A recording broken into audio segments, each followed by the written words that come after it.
we've been working with EMG for a couple of years now to establish with them new ways to bring sports and editorials with new content options. One of the avenue we've explored together is about high dynamic range. So unlike the transition from HD to UHD, the process of migrating from an SDR-based workflow to HDR is extremely complex because amongst many other considerations, we not only have the frame rate changing, but also color gamut, quantization, resolution, dynamic range. Overall, from an image perspective, there is a lot of changes that we have to take into account when putting together a production workflow. And by this means, we also have to take into account that we have to protect all the type of deliverables, being SDR and HDR, to be at the highest production quality as possible.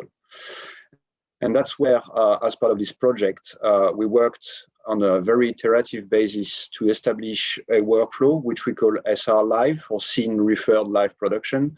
And that's what we have implemented as part of this project together with EMG.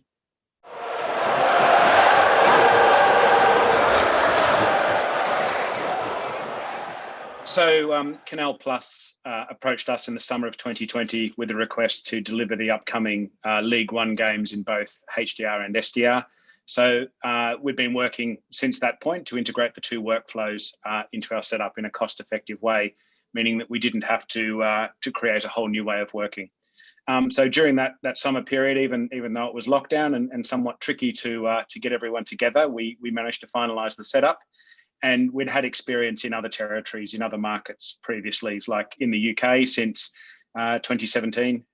We'd done a similar setup with BT Sport previously on the Premier League. So we had a bit of experience across the group under our belts.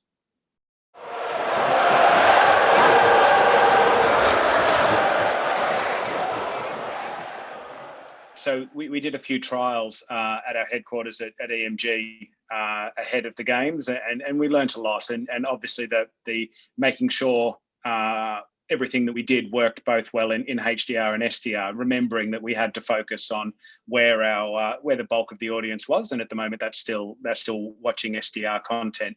So the first live game was still actually in August in 2020, and as of today we've produced about 35 games for Ligue 1 that have all been broadcasted by Canal Plus in France, who are the domestic rights holder.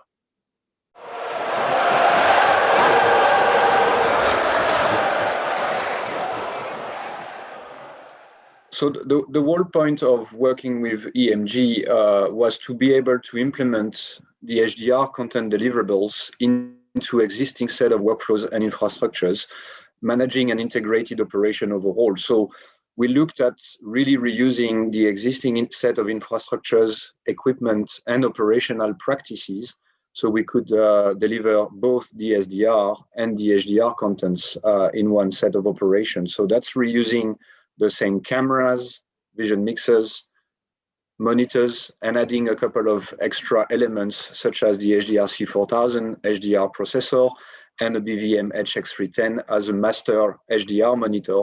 So overall, the setup reused most of the existing SDR infrastructure, workflow, and operational practice on top of delivering this extra HDR set of contents. As Norbert said earlier, it's obviously very important to make sure that everybody on the ground, all of the teams, are fully trained for the new workflow. And a lot of that training process was online, and we worked with the team at Sony across the summer of 2020. And this was all done remotely from their facilities at Pinewood in the UK. We had to make sure everyone was comfortable with what we were doing and experienced with the workflows that we were trying to put into place before we went live. So now we've got all of our fleet, including Nova 103, which is our most recent addition, equipped with HDR facilities. And we know that future investments across the group will also all be HDR capable. And obviously that's not just equipment, that's for people as well. We want to make sure that our teams are HDR capable as well.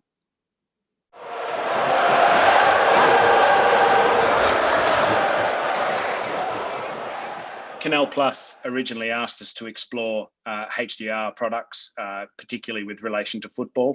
Now we can deploy any of the HDR solutions we have in place across any sporting event in their schedule.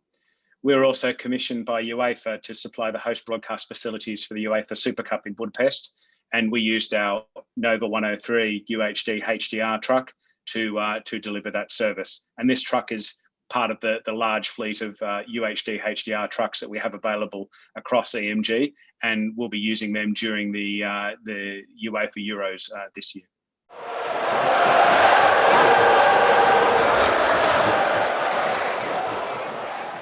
Yes, so we are in close relationship with EMG across their operations that happens on a weekly basis. And with their feedbacks, we are able to implement practical functions that will help them being more efficient.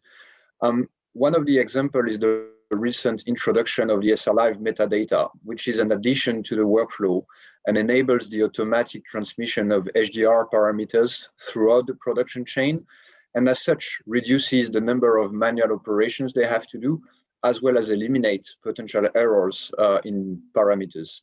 So in that sense, that collaboration with EMG and our customers in general is very important, so we can really gather their practical and operational needs into the product development, and in that sense, improve the workflows. I think the next step for us is phase 2 of remote production. Obviously, phase 1 was accelerated by the pandemic, and I think the next thing for us is understanding UHD HDR production when it comes to maybe centralized production, and how we can adapt our workflows to have a bit of a less focus on the venue and more in a central location, and that's where our attention is going to be focused over the next few months.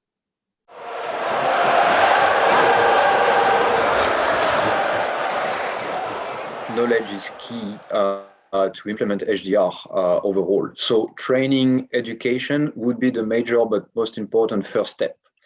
As part of the services that Sony offers, and Bevan mentioned our Pinewood facility in the UK, we have a set of practical, fundamental trainings around HDR, being for live production, but also for file-based workflows. And through these fundamentals, we enable technical teams, operational teams, and staffs to look at implementing HDR practically into their workflows and operations in the most seamless manner. So really, I would recommend everyone to educate themselves so they can start implementing HDR. And with the SR Live proposition from Sony, there is no need to actually change a lot of the practices and the components of that workflow. So that should be also straightforward. I think on top of the education and the communication, I think the key is simplicity. Keep the workflow simple.